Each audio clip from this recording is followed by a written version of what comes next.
yeah. For this sole reason, we, the recipients and benefactors, bow before the Lord God Almighty and fall unto our knees in supplication that our omnipotent God will promote our teachers, will multiply their fullest. For this reason, we rise in salutation, for our conviction is without doubt that we are realizing our success. Long live our coveted bridge. Thank you.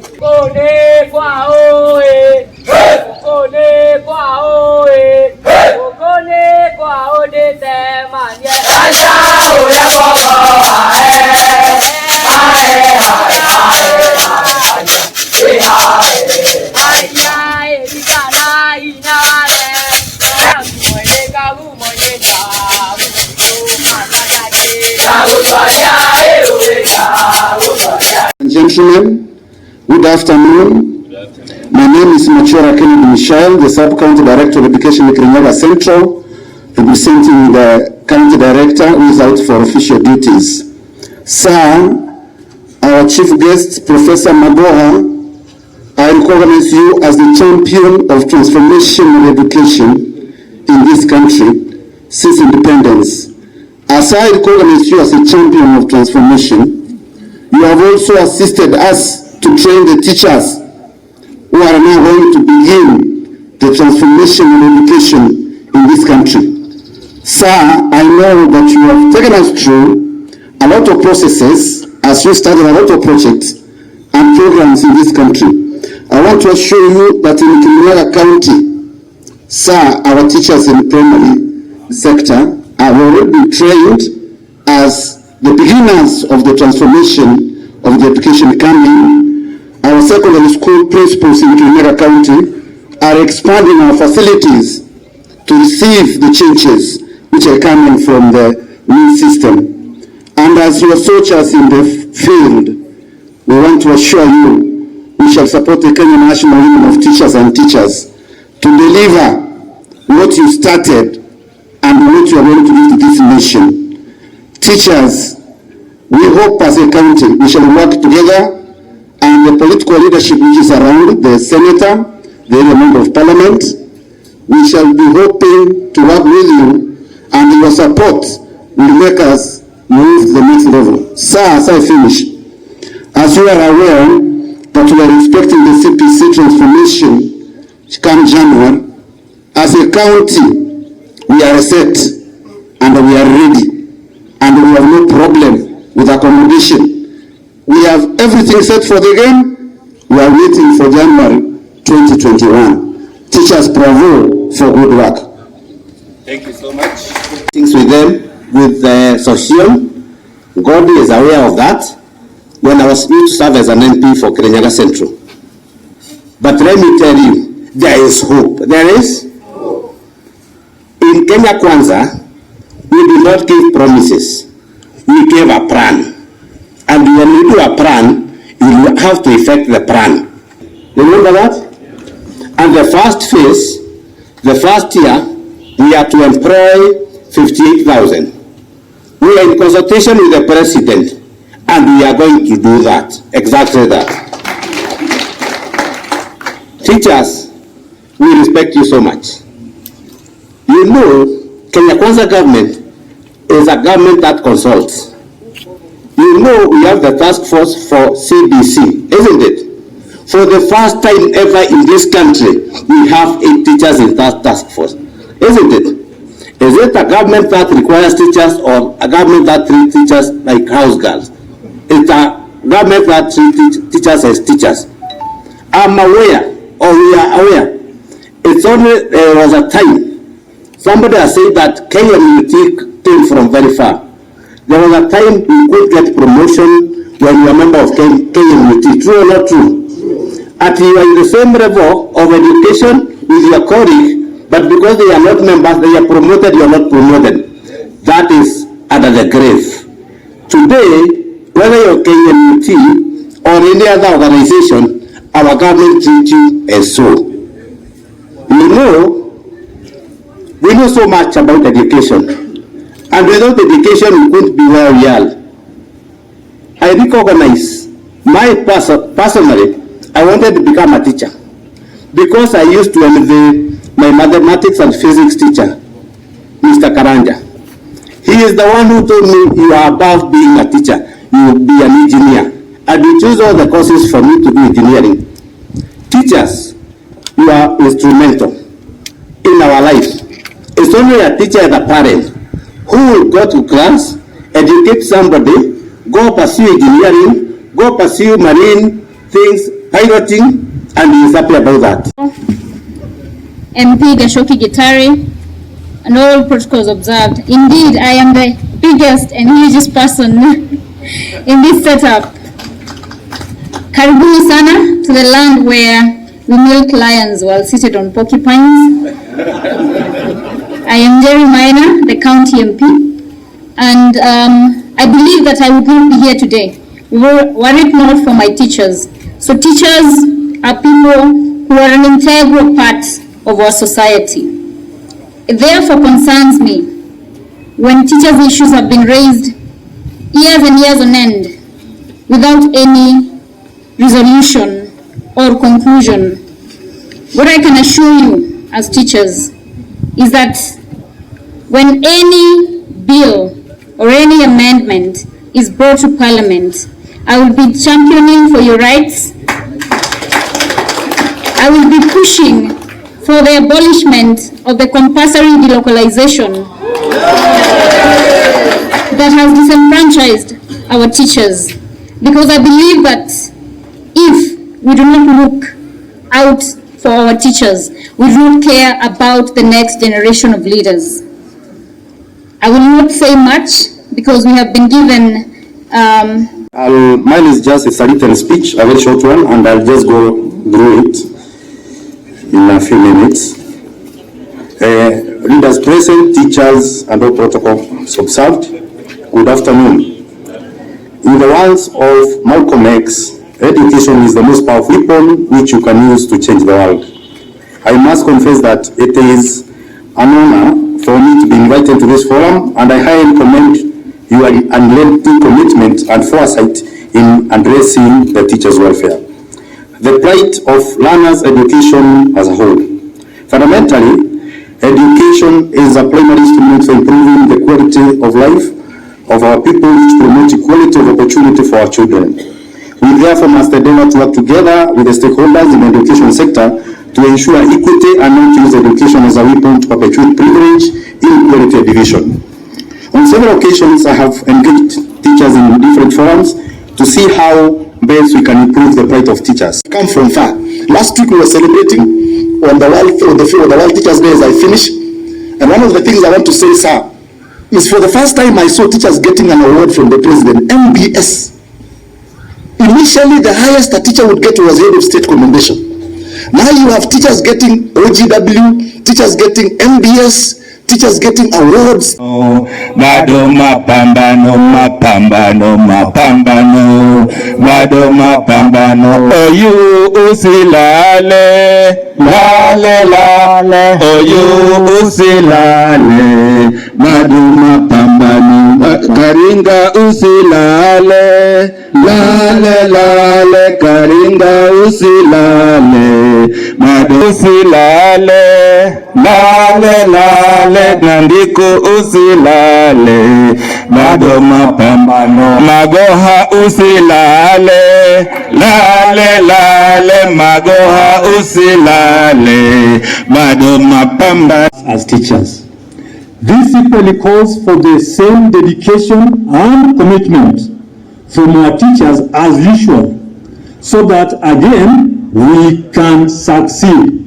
We thank and celebrate you all for this. It is possible because we have done it before. Guest of honor, Kenya witnessed the return of co-curricular activities in schools this year 2022, which was received by jubilations and excitement by our learners. We saw and had very good presentations by our learners at the Kenya National Music Festival, where I was present, and that were concluded just the other week in Kisumu County in the month of September. We must remember that this was the work from the hands of teachers. It also means that our teachers have the competencies required to bring an all-round citizen, not only in Kenya, but in the world, included general elections, and consequently, congratulate all our leaders who are lucky to get elected in various positions. You can see them behind me. And most honestly, we want to thank you. These are brains that were elected. We shall respect you because you also respect teachers. I'm happy. You know that you came and you are molded from the hands of teachers. Congratulations, leaders. Thank you so much. We congratulate the head of state, His Excellency Dr. William Samuel Ruto, which we did the moment there was a pronouncement that he won. We are not judges as teachers. Kenya National Union of Teachers does not care whoever goes to court. What we did, congratulations to the President of the Republic of Kenya, Dr. William Samuel Ruto, and he got it right. Ladies and gentlemen, we wish him well and assure him of our support as teachers, and especially the leadership of the Kenya National Union of Teachers. One of the challenges raised by Kenyans was the implementation of the new curriculum CBC. Our president took it up and quickly formed a working party to address the concerns of the public. We sincerely thank him for that and pray that the select working party shall be able to work within the given time frame and deliver to Kenyans. I'm happy that this country, led by the president, the whole country, saw to it that CBC was not to be erased totally. CBC only required amendments, and here we are. We expect the best from the working party. As Kenya National Union of Teachers, we have conducted very structured research from 2019, where we had challenges in the implementation, and 2022 concerning CBC, and we shall be presenting our findings to the working party, which we believe will be a huge contribution from our teachers. We want your views, ladies and gentlemen, and we are placed strategically to give a presentation. Whoever fights Kenya National Union of Teachers for not being included in the working party, I think has not read it right. Because from where we are, NAT has structures which involve every bit of research, from the school level to branches, to counties, to regions, and finally at the national level. We shall make our presentations. And the person speaking here is the Secretary General, the mouthpiece of teachers in the leadership of this great union. I shall do my best. One thing therefore comes out clearly, ladies and gentlemen, that as we discuss transformation of education, that we must invest in the instruments of spurring new technology. Gathering, and you can see I'm enjoying it to the very fullest, because only God knows tomorrow. I want to start from the point of view of telling you that I've been a teacher myself for close to 40 years, except for the last 3.5 years. But even when I was a minister, the Secretary of the President allowed me to go and teach. So I can as well say that I've been a teacher all through, except during the COVID period, where a bit of my time was required to manage the larger education sector. And therefore, what I'm going to say is with utmost humility and respect. We have a new government elected by the people and for the people. And as far as education is concerned, it is larger than just saying some of the things that we are saying. What is the challenge of our nationhood as the new government comes to power? Why is it that our best brains prefer to take their children abroad and leave them there? I, as Magoha, son of Magoha, have been to all parts of the world. I've had it all, to most of the education institutions. And I dare say that it is just a matter of the mindset. It is a matter of the mindset of our people who are small enough to think that everything outside the borders of this country is better. The work they are already doing, there is no way any government can be able to pay them for the work they are doing. And I'll tell you as I carry on. So when you say solidarity and you say pesa, you are selling yourself cheap. That is not to say that you should not negotiate for better terms, which is your right. I would like to tell you that starting from my own standpoint, I trained elsewhere. And it is not only teachers in basic education that are teachers.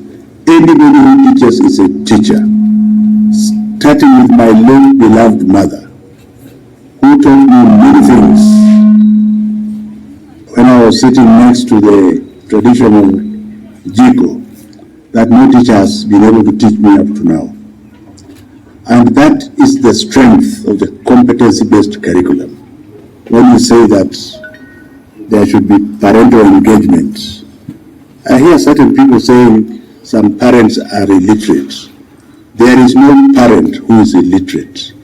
Don't I look extremely good and intelligent? My mother never went to school, so excuse me please for talking rubbish. In terms of recognizing teachers further, I want to say without any iota of contradiction, government is continuous.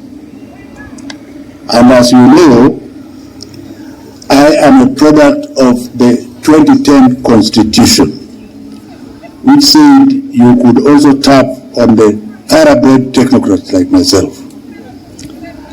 And therefore, I want to state that the government has my classroom for a short while, according to what I like, and I will also go to my surgical clinic, just to do a little, because I also want to enjoy life like the others. I believe I've given back to the society enough for some time. Gathering, and you can see I'm enjoying it to the very fullest, because only God knows tomorrow. I want to start from the point of view of telling you that I've been a teacher myself for close to 40 years, except for the last 3.5 years. But even when I was a minister, the Secretary of the President allowed me to go and teach. So I can as well say that I've been a teacher all through, except during the COVID period, where a bit of my time was required to manage the larger education sector. And therefore, what I'm going to say is with utmost humility and respect. We have a new government elected by the people and for the people. And as far as education is concerned, it is larger than just saying some of the things that we are saying. What is the challenge of our nationhood as the new government comes to power? Why is it that our best brains prefer to take their children abroad and leave them there? I, as Magoha, son of Magoha, have been to all parts of the world. I've had it all, to most of the education institutions. And I dare say that it is just a matter of the mindset. It is a matter of the mindset of our people who are small enough to think that everything outside the borders of this country is better.